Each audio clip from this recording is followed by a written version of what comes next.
बाई तुझा आशीर्वाद.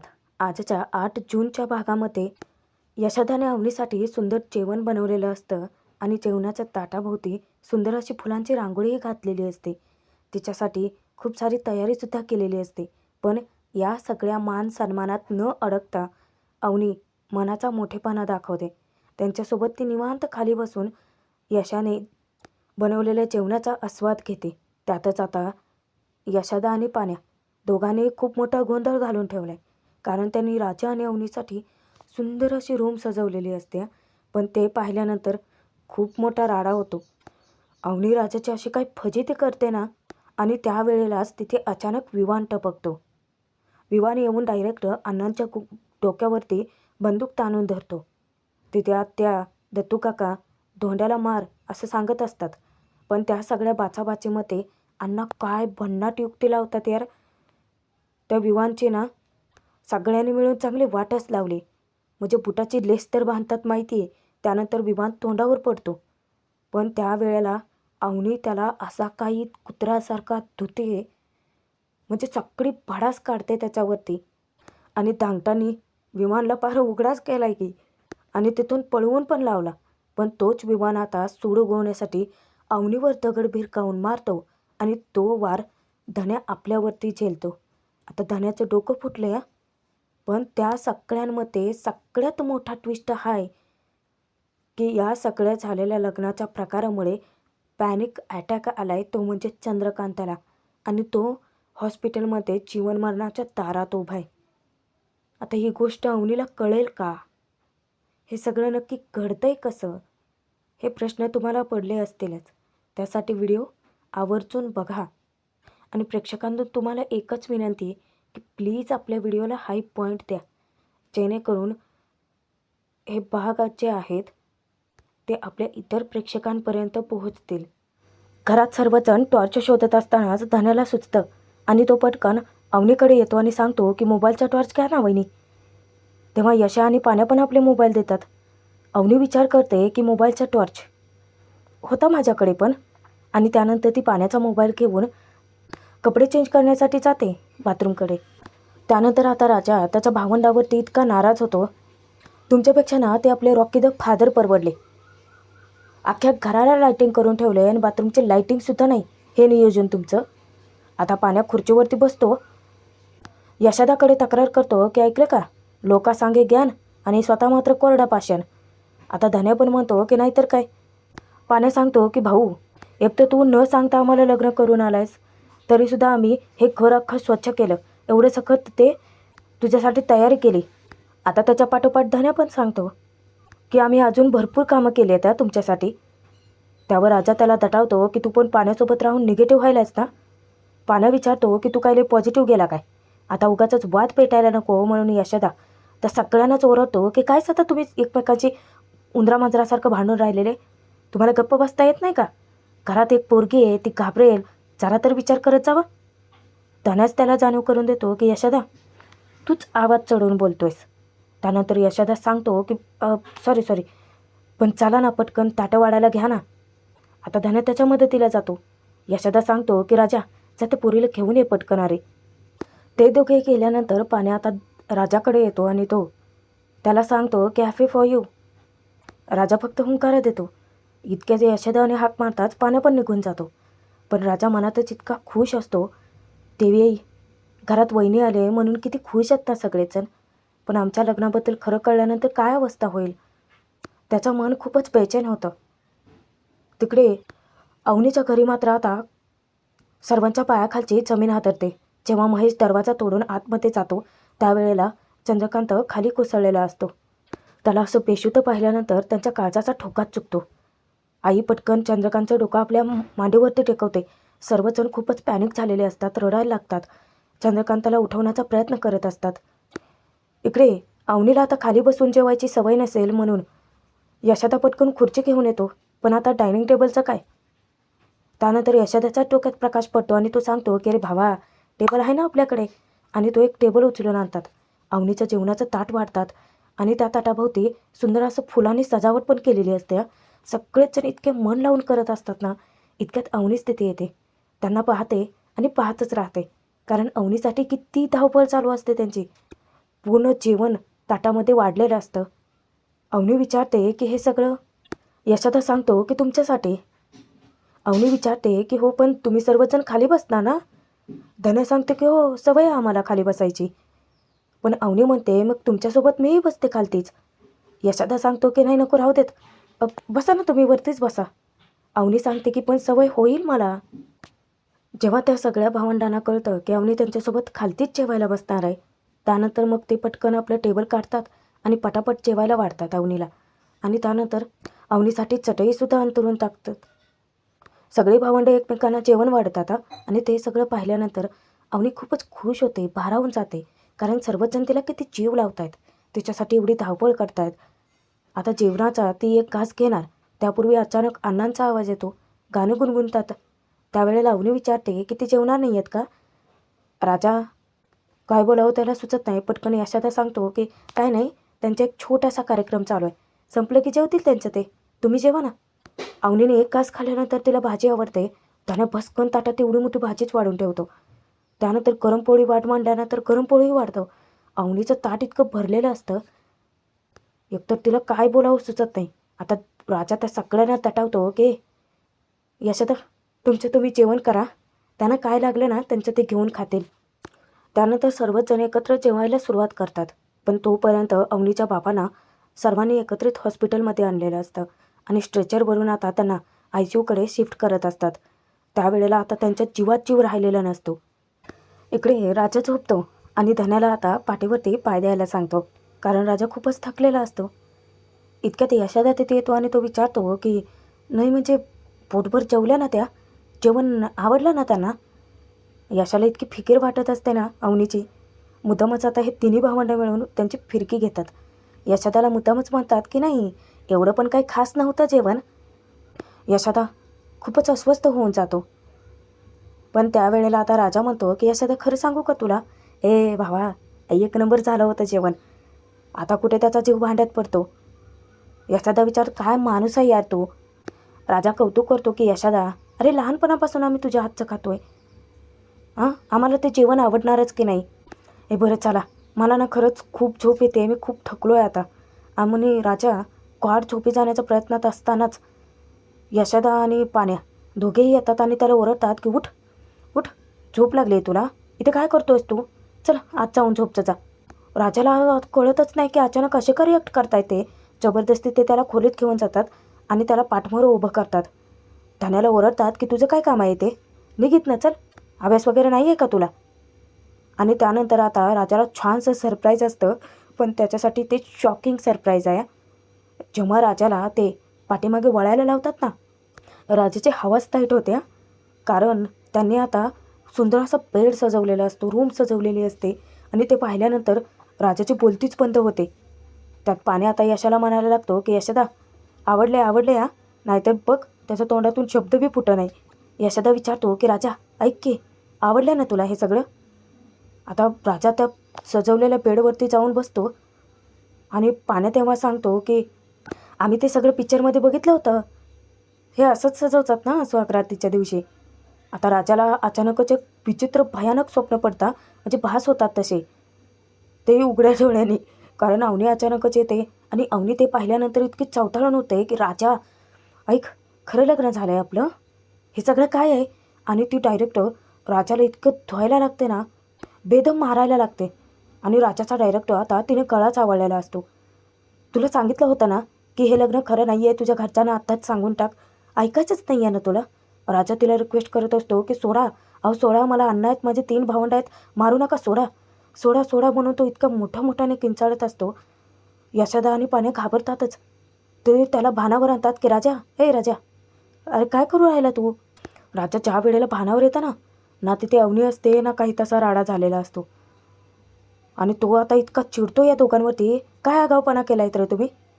पाण्या म्हणतो की अरे पिक्चर बघतो ना आम्ही आणि आमच्यापेक्षा जास्त बघतो, ते असंच सजवतात ना सगळं.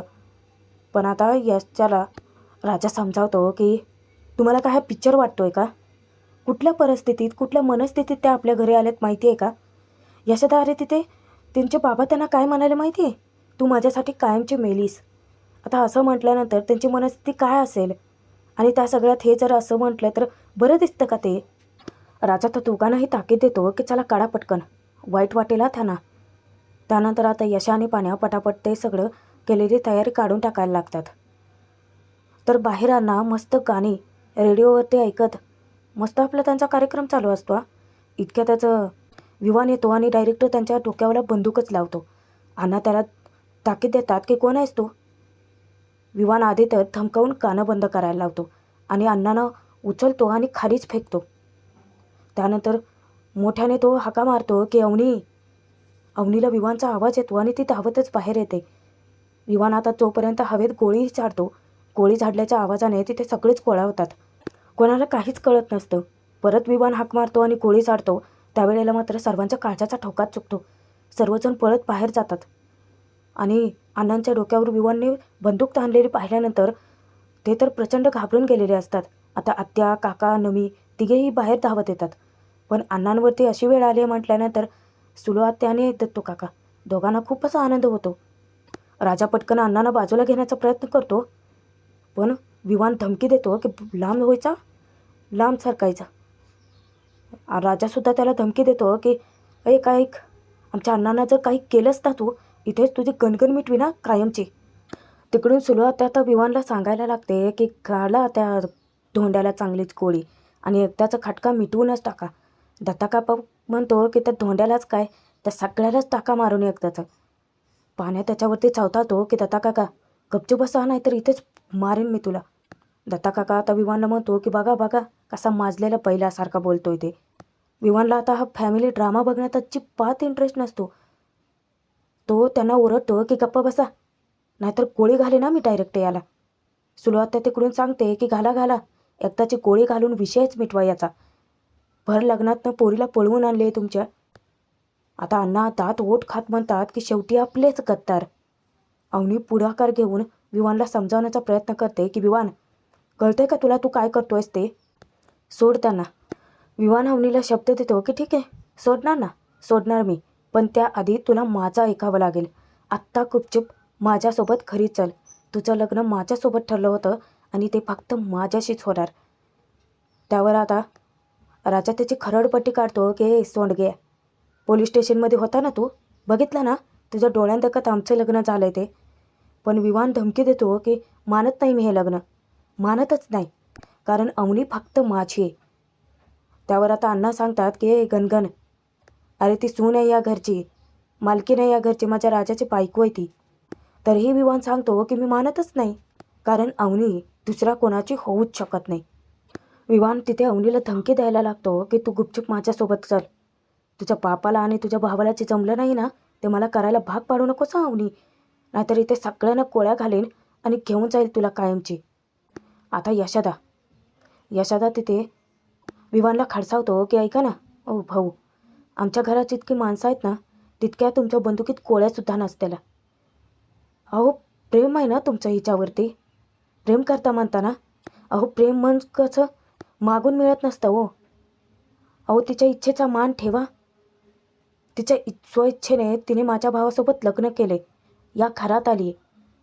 हे बघा तिचं अभिनंदन करा आणि निघा इथनं. कसं आहे ना दादा, तुम्ही ना जोर लावून लोखंड वाकवू शकता हो, पण एका बाईचं मन बदलू शकत नाही. पण इथे सगळ्यात मोठा राडा होता, कारण आता विवान यशोदाला धमकावायला लागतो की तुझं लेक्चर ऐकायला आलो नाही आहे मी, अवनी गुपचूप माझ्यासोबत चल. आता तोपर्यंत त्या सगळ्यांचं आपापसात बोलणं चालू असतं. तोपर्यंत अण्णा एक शक्कल लढवतात, कारण अचानक त्यांचं लक्ष विवानच्या बुटाकडे जातं. मुद्दामच ते बुटाची लेस बांधायला लागतात. आता धान्यामध्येच म्हणतो की साला फटके खायला आलाय आपला. पाण्याही धमकावतो की तुला सोडणार नाही. त्यांच्यासोबत बाचाबाची चालू असते विवानचे, तोपर्यंत अण्णा खाली बुटाची लेस बांधत असतात. इकडून आत्यासुद्धा ओरडते की पहिले तर धोंड्याला गोळी घाला आधी, त्याला सोडू नका, संपवा कायमचा. कारण आत्यानं बघितलेलं असतं की ते विवानची बुटाची लेस बांधतायत. पण विवान तो मात्र स्वतःच्या मस्तीतच दंग असतो. तो डायरेक्ट आत्या आणि काकाला पण धमकी देतो की गप्पे, कोण आहे ग तू मला धमकी देणारी, मला ऑर्डर सोडणारी, सगळ्यात पहिल्यांदा तुलाच गोळी घालतो. पाण्या म्हणतो की अहो हिला गोळी घाला ना, मग आमच्या अण्णांना सोडा ना, त्याने काय केलं आहे तुमचं. पण अचानकच धन्या पालटतो त्यांची बाचाबाची चालू असताना धन्यामध्ये जातो आणि सांगतो की नाही नाही नाही नाही, तुम्ही ना घेऊन जावा अवनी वहिनींना. राजा ओरडतो, त्यानं काय कसं बोलायला लागलायस तू? अरे एवढ्यात लगे हार पण मानलीस का तू? त्याने सांगतो की राजा अरे अवनी वहिनी गेल्या तर परत येतील तरी, अण्णा गेल्यावर कुठून आणायचं? यशादा त्यालाच ओरडतो की धन्या, डोकं ठिकाणावर हवं का? अरे सून आहे ती आपल्या घरची, अशीच कशी जाऊ द्यायची तिला? त्याने सांगतो की हो पण पण अण्णांना पण असंच कसं जाऊ द्यायचं? त्यात पाण्या पण येतो आणि धन्यालाच ओरडायला लागतो. त्यांच्या आपापसात इतका राडा चालू होतो की बोलता बोलता आता धन्या अवनीला खुणा करतो. अवनीला इशारा देतो. अवनीचं लक्ष जातं, अण्णाने खाली बुटाची लेस बांधलेली दिसते. आता अवनीला कळतं की विमानला धाडा शिकवायचा आहे म्हणजे काय करावं लागेल. त्यांची बाचाबाची चालू असते त्यावेळेलाच अवनी मोठ्याने ओरडते की बस. आणि अचानकच अवनी पालटते. विवानला ती सांगते की विवान, मी तुझ्यासोबत यायला तयार आहे, पण आधी बंदूक मागे घे. राजा धक्क्याने विचारतो की अहो काय बोलताय तुम्ही? विवान सांगतो की ठीक आहे, घेतो, बंदूक मागे घेतो, आधी तू इकडे ये. विवान आता तिथे हात पुढे करतो आणि अवनीला विचारतो की चल. अवनीचा तो जबरदस्ती हात पकडतो आणि चल म्हणून सांगताच विवान पाऊल टाकणार, चांगलाच तोंडावर आपटतो. आता त्याच्या हातून बंदूक पडते. अण्णा मस्त जमिनीवर थाटात झोपतात आणि बंदूक घेऊन विचारतात की काय रे, उडवू का तुला पण आता मी? ए सुले, सगळ्यात आधी ना तुलाच मारतो. आता सुलू आत्या आणि दत्तू काका त्यातून पळ काढतात. पण अण्णा, खरंच सल्यूट आहे अण्णांना, म्हणजे काय शक्कल लढवलं आहे त्या विमानला अद्दल खडवायला. खरं तर अद्दलना आता अवनीच खडवते, कारण विमान आता त्याचे बुटाचे लेस सुटत नाही म्हणून ना ते बूट काढून पळण्याच्या प्रयत्नात असतो. पण राजा आणि त्याची भावंड त्याला पकडून ठेवतात आणि त्यांनी इतकं चोराचं पकडलेलं असताना की राजा आता त्याला मारणार. तो थांबतो आणि अवनीला तो संधी देतो. तो सांगतो की मॅडम, हा अधिकार सर्वस्वी तुमचा आहे. अवनी येते आणि डायरेक्ट त्या विमानचं थोबाडच फोडते. जा विचारते की काय, नो मीन्स नो विमान. माझा नकार पचवता आला नाही ना, म्हणून ही अवस्था झाली तुझी. अरे एज्युकेटेड येणार आहेस ना तू, बघ कसं माकड करून ठेवलंय तूच स्वतःचं. आणि प्रत्येक वाक्यामागे आता अवनी त्याच्या थोबाडीत लगावत असते. जेव्हा ती मारते ना त्याला पुन्हा, विमान म्हणतो की अवनी इथे मी तुझ्यासाठी आलो आहे. अवनी त्यावरती हसते आणि विचारते की माझ्यासाठी? नो विमान, तू आलायस फक्त तुझ्या इगो खातर. पुन्हा एक जोराचे ठेवून देते अवनी. आज माझ्यावरती जी वेळ आली ना विमान, फक्त तुझ्यामुळे आली. तुझ्यामुळे आज मी माझ्या बाबांपासून दुरावले. तू जर लग्नाचा या हट्ट धरलाच नसतास ना, तर तुझी ही अवस्था झाली नसती आणि मला हे सगळं करावं लागलं नसतं. पुन्हा अवनी त्याच्या थोबाडीत मारते. अवनी त्याला ताकीद देते की मला तुझं तोंडही बघायचं नाही आहे. विवान निघ इथून, निघ म्हटलं ना. पण आता दांगट कुटुंबीय त्या विवानचे चांगलेच ठासतात सगळेजण मिळून. आता भावंड ते सोडायला तयारच नसतात. त्यानंतर राजा आता त्याच्या पॅन्टचा बेल्ट काढून घेतो आणि त्या बेल्टनेच फटके देत असतो. विमान तसाच मागे सरकत सरकत सरकत जातो, नेमका अण्णांच्या पुढेच. अण्णा त्याच्या डोक्यावर बंदूक ताणून धरतात आणि त्याची पार हवाच टाईट होते. त्यानंतर तो डायरेक्ट वरतीच चढून बसतो माकडासारखा आणि चढता चढता यशादा त्याची पॅन्ट पण काढून घेतो. आता खरंच विमानला ना त्याने फार उकडाच केलेला असतं. त्यानंतर ना त्याच्यावरती सगळेजण फिदी हसत सुटतात. अण्णा आता विमानला धमकी देता की कळलं ना तुला, आम्ही कोण आहोत ते? तुला माहीत नाही आम्ही कोण आहे ते? या घरापासून सुरक्षित अंतर ठेवायचं, कीप सेफ डिस्टन्स. चल उतर, निघ इथून. आता विमान स्वतःचं इज्जत वाचवून तेथून पळत सुटतो. त्यानंतर राजा, धन्या, पाण्या, यशा, त्याचे कपडे, त्याची पॅन्ट, शर्ट, त्याचे बूट, मोबाईल आणि अण्णांच्या हातातली बंदूक सगळंच काही त्याला फेकून मारतात. आता ते न घेता स्वतःचे अब्रू वाचवून तसाच पळत सुटतो तो. आता सर्वांचं लक्ष अवनीकडे असतं, पण विमान माघारी पळत येतो आणि त्यानंतर त्याला अवनीवरती सूड उगवायचा असतो आणि म्हणूनच तो चोराचा दगड भिरकावून मारणार. नेमकं धन्याचं लक्ष जातं. धन्या आता अवनीला वाचवण्यासाठी स्वतःमध्ये येतो आणि त्याचं डोकंच फुटतं. पाणी आता विमानला पकडायला जातो, पण विमान तोपर्यंत तावडीतून निसटतो त्याचा. सर्वांचा जीव घाबरलेला असतो, कारण त्याच्या डोक्यातून भळाभळा रक्त येत असतं. अवनी पटकन त्याच्यावरती हात दाबून धरते. तीही खूप घाबरून गेलेली असते. धन्याला ती समजावते की खूप रक्त येते, खूप त्रास होतोय का तुम्हाला? यशाला पटकन ती हळद आणायला सांगते. तोपर्यंत इकडे हॉस्पिटलमध्ये चंद्रकांत जीवनमानाच्या दारात उभा असतो. डॉक्टरांनी वेळेवरती त्याच्यावरती ट्रीटमेंट करायला सुरुवातही केलेली असते. आता घरातल्यांचा कुणाचा जीव थाऱ्यावर राहिलेला नसतो. महेश सतत काचेतून चंद्रकांतला पाहत असतो. डॉक्टरांची ट्रीटमेंट चालू झालेली असते आणि प्रेक्षकांनो, आजचा हा जबरदस्त भाग इथेच संपतोय. पुढील भागात आपण बघूयात की राजा हा बाहेर सगळ्यांसोबत झोपणार, तर जबरदस्ती त्याची भावंडं त्याला रूममध्ये पाठवतात. राजा अवनीला ती तिथे सेफ असल्याची जाणीव करून देतो. अवनी विचारते की इथे दुधाचा ग्लास का ठेवलाय. आता राजा काय का सांगणार. बहाणा करतो की ते काय आहे, रात्री मला रोज दूध पिऊन झोपायची सवय आहे ना, तुम्ही निवांत झोपा. म्हणजे तुम्ही असा विचार करू नका इथे की 5 पुरुष आहेत. तुम्ही असा विचार करा की एक राखणदार बाप आणि त्याची 4 पहारेकरी पोरं आहेत आणि शांत झोपा. तर प्रेक्षकांनो, आता चंद्रकांत जीवनमरणाच्या दारात आहे ही स्वातीकडून गोष्ट अवनीला समजते. अवनी चंद्रकांतला भेटण्यासाठी जाते आणि तिथे खूप मोठा राडा होता आणि धन्याला मारलं. धांगटांच्या घरी येऊन तमाशा केला म्हणून अवनी तिथे गेल्यानंतर विवानला धाडा शिकवतेच. पण तिथून महेश तिला आता हकलवून लावणार आहे आणि त्यातच गावात आल्यानंतर तर वेगळंच सरप्राईज मिळणार आहे. कारण राजा आणि अवनीच्या लग्नाचं खूप छान असं मोठं दांगट कुटुंबाने रिसेप्शन ठेवलेलं असतं आणि त्यासाठी अवनीचा नकार असतो. पण त्यावेळेला अवनी आणि राजा यशाला विश्वासात घेऊन त्यांचं लग्न खोट आहे हे सगळ्यांना सांगणार आहेत. आणि तरीही अवनी फक्त दांगटांची इज्जत वाचवण्यासाठी सुनेचं कर्तव्य पार पाडणार आहे. पण हे सगळं नक्की घडतंय तरी कसं, ते पाहत राहणार आहोत आपण. पुढचे ट्विस्टही तुम्हाला मिळत राहतील. सो सबस्क्राईब करून ठेवा आणि भाग कसा वाटला ते कमेंट करून जरूर कळवा.